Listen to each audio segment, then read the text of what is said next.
Hello Capricorn, Sun, Moon, Rising, and Venus signs. Kamusta kayo? Sana po yung nasa mabuti kayong kalagayan. Welcome back po sa Star Tarot. Kung bago kayo rito, welcome din kayo. Thank you for your support. I truly appreciate it. God bless you all.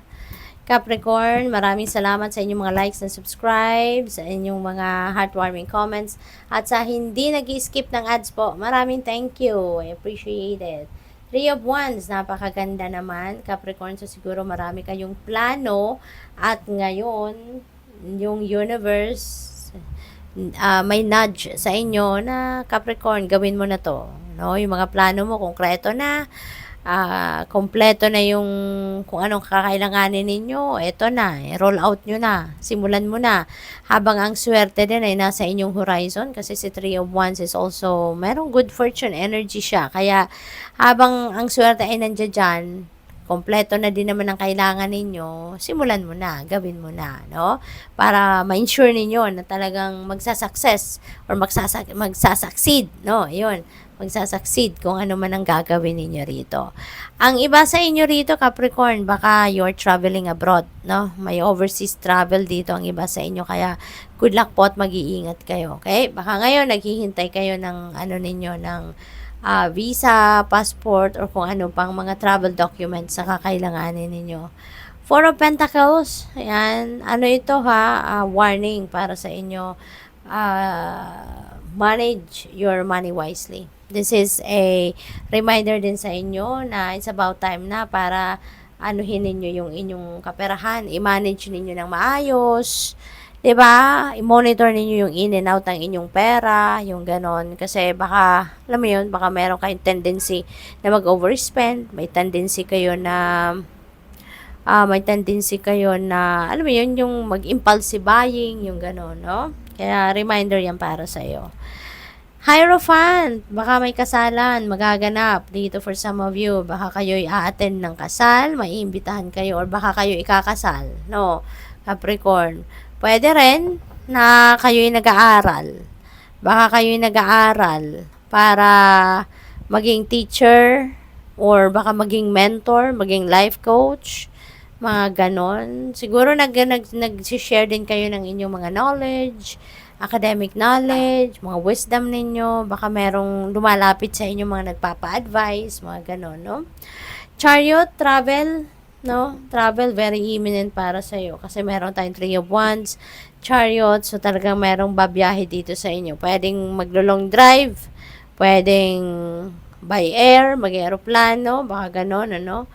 Pwede rin na over water. So, iba't iba, no? Ang lakad ni Capricorn, iba-iba. Kayo, ng aktibidad, kaya maaaring iba-iba din ang mode of transport ang gagamitin talaga.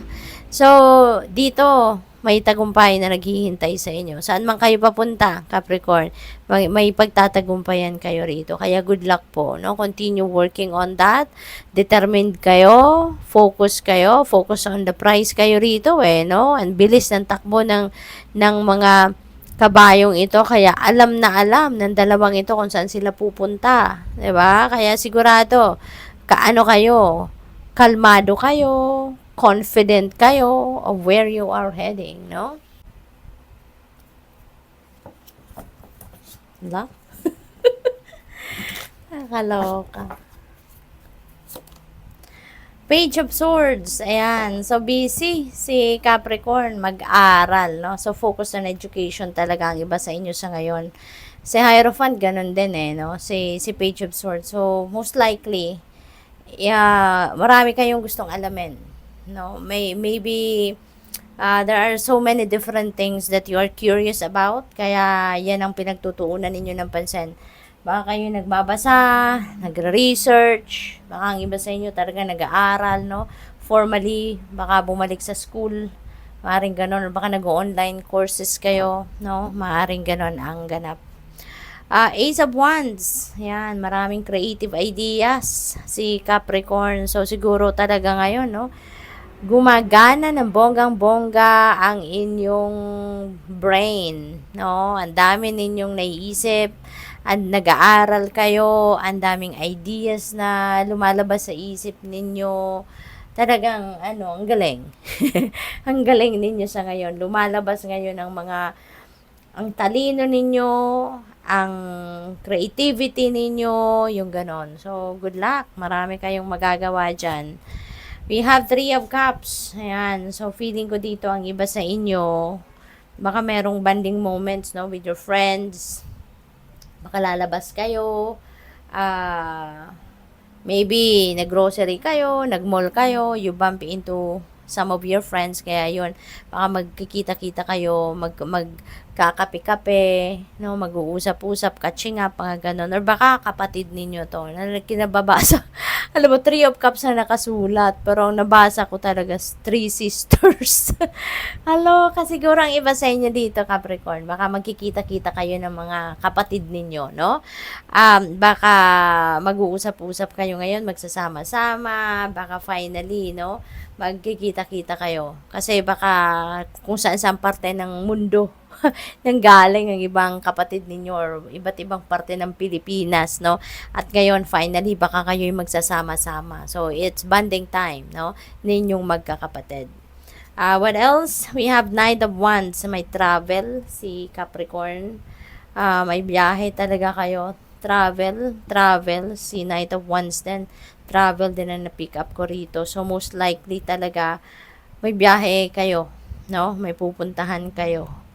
This could be international travel, pwede rin na domestic, no? But, so mag-iingat kayo, no? At enjoy, have fun. Dapat ganon kapag nagbabiyahe.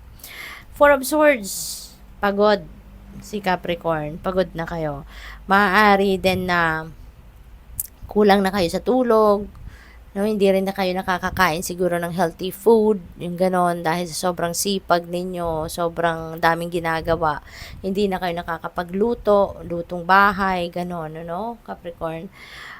Pwede rin na mayroong pinoproblema ang iba sa inyo dito, Capricorn, baka usaping puso, merong heart dito, so siguro baka meron kayong emotional struggle sa ngayon, meron kayong pinoproblema, usaping puso, love life, ganon, ano. Kaya kailangan nyo lang na magpahinga. Pagpahinga nyo muna yung isip ninyo, itulog ninyo yan, 'di ba? Mag-meditate kayo, mag-prayer mode kayo para ma-relax kahit papano yung isipan ninyo at pati na rin ang inyong katawan, okay? So, may mga synchronicity rito. We have 3 threes. So, that becomes master number 33. Tsaka 2 4. So, this is number 44. So, I suggest po, pakitignan ninyo ibig sabihin ng mga numbers na to kasi additional guidance yan para sa'yo. Okay? What else? We have King of Swords. Ayan. So, maybe kailangan na ninyo rito ng advice ng ibang tao. Maybe you are needing some, professional advice. Baka yan ang kailangan ninyo para ma-solve na kung ano man ang problema, kung ano man ang iisipan ninyo rito, no? Para ma-solve agad. Ayan, baka kukonsulta agad kayo rito sa mga professionals, no? So, good luck sa'yo. Thank you for watching. Love and light. Namaste.